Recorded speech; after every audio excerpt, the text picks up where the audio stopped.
The BenQ W2720i is an amazing projector that has AI technology, and we're going to see its overall performance. We'll take a look at its features, and we'll see why this is going to be a projector that you'd want to consider for your home theater or for your home, depending on how you have things set up. So let's get right to it. Now, this projector does incredibly well during nighttime viewing. And as you can see here, the image quality, the color, the vibrancy is spectacular. We're talking about 2,500 ANSI lumens, and this is coming from an LED light source.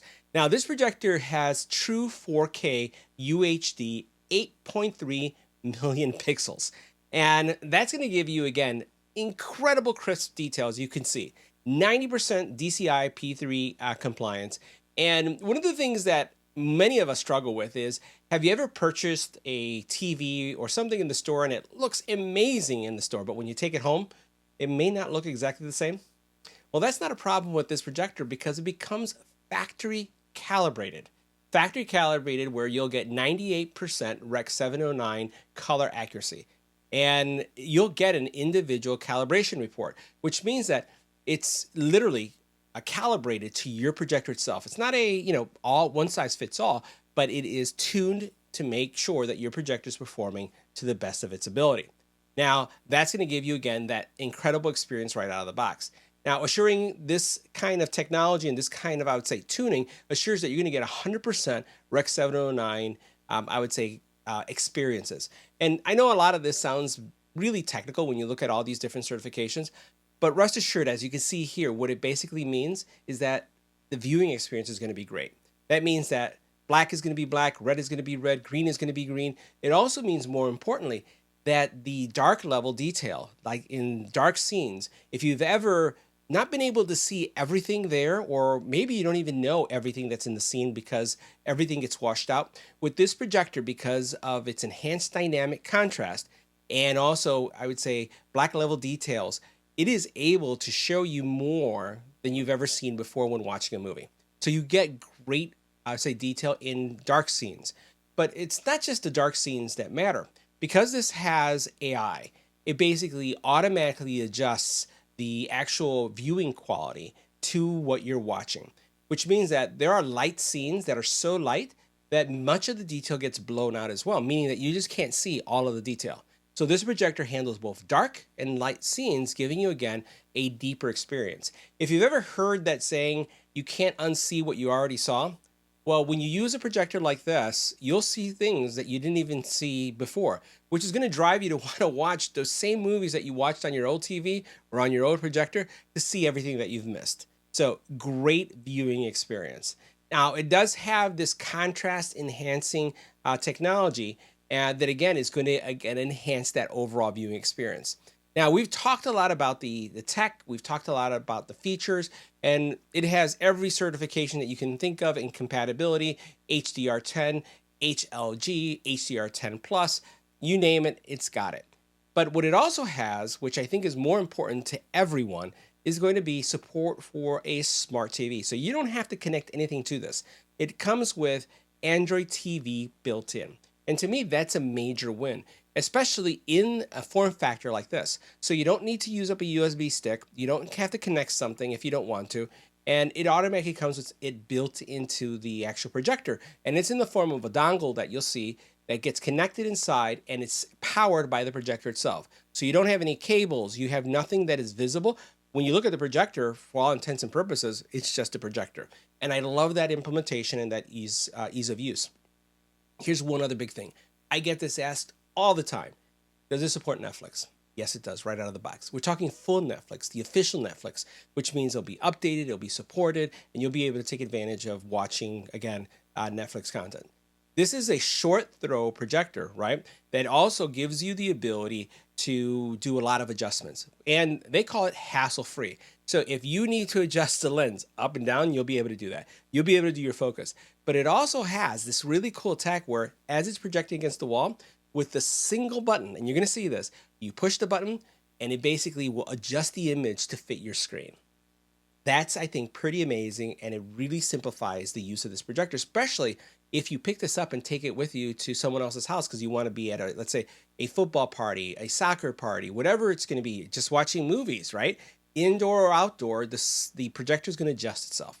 So pretty geeked out about the projector and the overall viewing experience. And you could see by the images behind me that it performed really well.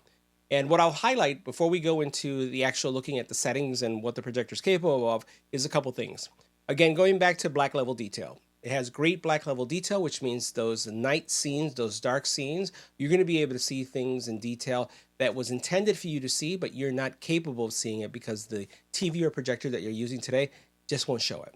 When you're looking at light scenes, a lot of light scenes can basically bleed out or wash out content. You won't have that problem with this. It does a great job with that as well. And when you talk about color, if you like reds, greens, yellow, blues, you like rich color, it's going to deliver that as well. And then for those of you who are looking to have the video really the way the director intended, you can switch over to a mode that will show you exactly the cinema mode that's going to give you exactly what the director intended this to look like. So there's a lot of different flexibility in this, including the whole AI piece to it, which I really enjoy as well. So let's take a closer look at the projector. We'll look at all its features. We'll go into looking at the operating system and the options that you have there. And I'll tell you, this will be a really simple solution for those of you who are interested in getting a projector. Let's get right to it.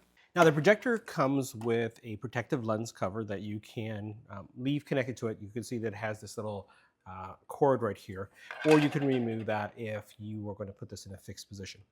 You can see the lens right here. We'll take a look at some of the things that are going on top in a second, but you see some sensors going on the side here. And then you do have a little door that opens up on the top here. And that door is to access some of the controls here, specifically the lens shifting, as well as some other things that you'll see in a couple seconds. On the side here, I just want to show you how easy this is. You push this way, and then this is where you're going to find the actual Android TV. And it's tucked away real nicely. It's powered here. There's really nothing that you have to do once you put it in here. It's pretty much tucked away. And I love the fact that it's so discreet that you won't see it once you've connected it.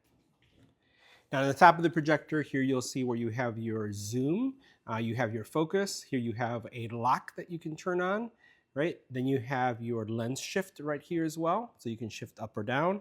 And then here you can see actually where the actual stick goes. And it has like a little slot right here that holds it in place. It's powered, everything is good to go here. And then all you have to do is just do one of these things to lock it in, and it disappears, right? Love the fact that it does this. The top of the projector is pretty say clean. There's nothing else going on in front of here. Once you have things set, you're probably not going to touch that again, so you'll close this up just like this. Now on the side of the projector, you do have some little LED lamps right here, lights that show up, but here's where all the controls are. You have your power, your menu, your OK button, your back button, and your source. So if you don't have your remote in your hand, you can't control certain aspects of the projector from this area here. Now, taking a look at the back, we'll take a look at all the ports that you have. So you have a lot of options when it comes to, what you're going to be connecting to. So you do have, for example, a trigger. This is so that if you have a projection screen that will actually come down, you have this RS-232. I don't know how many people use this anymore. So service ports, again, USB audio, you have your optical as well going out. And then you have your HDMI ports, which I would say are only going to be used for external devices. Like if you have an Apple TV or something else that you want to connect and you're not going to use Google TV, maybe you're using Amazon, and then you have another USB here. Power port here. And then you have some adjustment legs where you'll be able to raise and lower, tilt, if those are the things that you need to do. But that's pretty much all there is to it.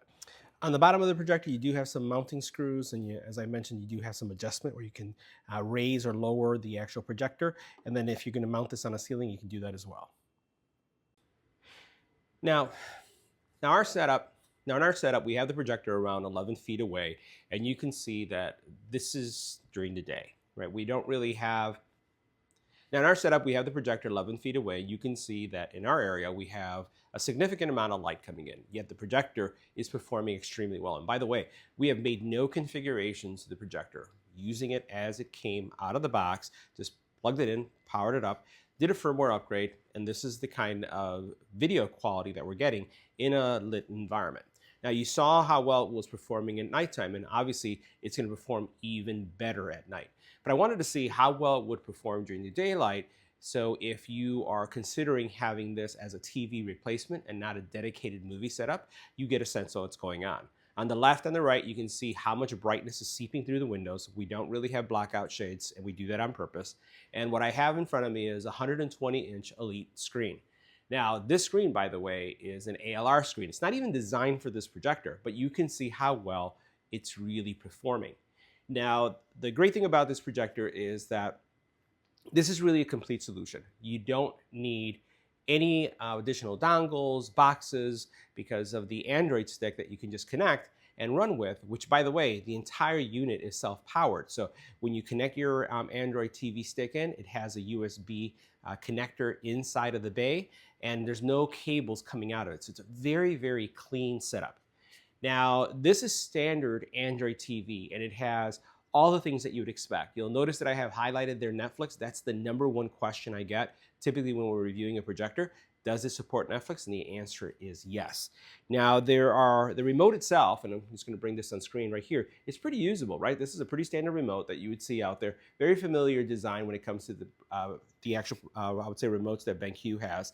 It has several buttons that you could use for focus, for keystone correction.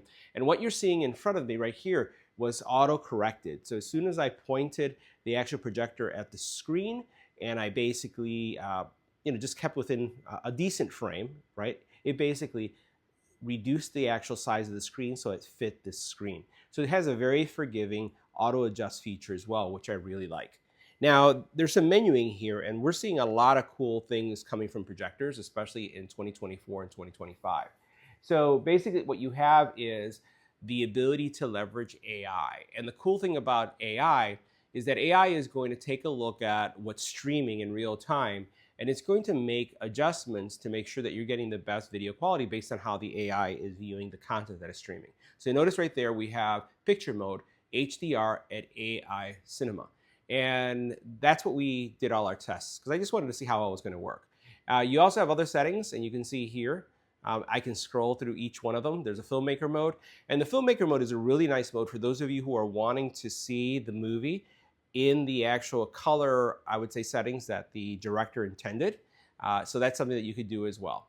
And then you can see that you have another HDR mode, and again, some choices for you to really work with. Another option that you have, and let's go ahead and bring up that menu again. You have your sound modes, and you can see I have it in cinema mode. There's some other music modes, game mode. You have sport mode as well. You have, and we'll go back to, I like having mine in cinema mode, and I'm going to switch this back. And you can see there's a slight color shift, right? So if I go down to filmmaker mode, I can see a slight color shift, and you can see on the upper left-hand corner how it changed. When I do this again, now this is the HDR, right? And you can see it change. And I'm going to go to the last one, which is the AI version, and it also did a slight subtle change. So we'll leave that as is. You have light sources normal. You could go with an eco mode, and it gets a little dimmer. I don't know if that's going to be picked up because it's very subtle. You have low dynamic, and it looks like, let's go back. It did pop a little bit more. Whites are popping, darks are also present. You have high dynamic, and I'm going to go back to normal, which is what I had it on. Over here, you basically have your keystone correction. You have your screen fit, which is set to auto. We'll test this in a couple seconds. And then you have your fast mode, and you have on or off, and we're going to leave this there. HDR brightness, I can make it brighter. I kind of like where it's at. I fear that sometimes when you make things brighter, you could adjust it, but I think it just blows out the blacks. It just, so I like leaving it as is. And then you have your information. It's going to give you your firmware and whatnot. At the very beginning, you do have an advanced menu area. And in this advanced menu area, you can set your picture mode, pretty much what you saw in some of the shortcuts on the bottom. Here you can see your audio output, internal. You also then can do external, obviously, with all the different connections. Your display, so you can see all the options that you have there. You also then have how the installation is set up. Is it front, back, rear facing, any kind of triggers that you want to enable. System information, right? Firmware upgrade, which we already did on this one. And then information about the actual product as well. So, pretty standard, right? And then there's also, there's some Android TV settings, right? So if I go at the very top, we'll go ahead and exit this menu, and then we'll do the auto correction in a second. If you go into the settings, let's see if I can get there. you're going to find these are your standard Android settings, right? We're not going to go through all these because it's pretty basic. All you're doing is updating the Android TV settings or doing the configuration, which is going to be standard Android. So those are all like the configuration options. I want to take you back so I can show you that auto correction, because I think the auto correction is pretty cool. So we're going to go back to screen size fit, and you notice this is what the size was, and you're going to see it. It's going to adjust. It's basically asking me, am I ready? I'm going to hit OK. And then it's going to do this kind of calibration, and watch how it pops. Boom. Now it's down to the size I want it to be. That is pretty cool. And I love the way how most projectors are starting to include this in all of, in all their implementations. And here you could, again, do some additional adjustments. You'll notice that I have a bit of the frame peaking on the sides. You can see that over here slightly. Let me get my finger in the camera right there, all the way in the top. And you could go ahead and do any kind of fine tuning if you want. I'm going to just go ahead and get out of it. Just wanted to share with you what it would look like. So overall, the performance, especially in dark scenarios, is really well. But as you can see here, this is doing really well. This is plain daylight. It's 8 o'clock in the morning, and you can see the light coming in and how well this projector is performing. So guys, that wraps up our review. See you in the next video.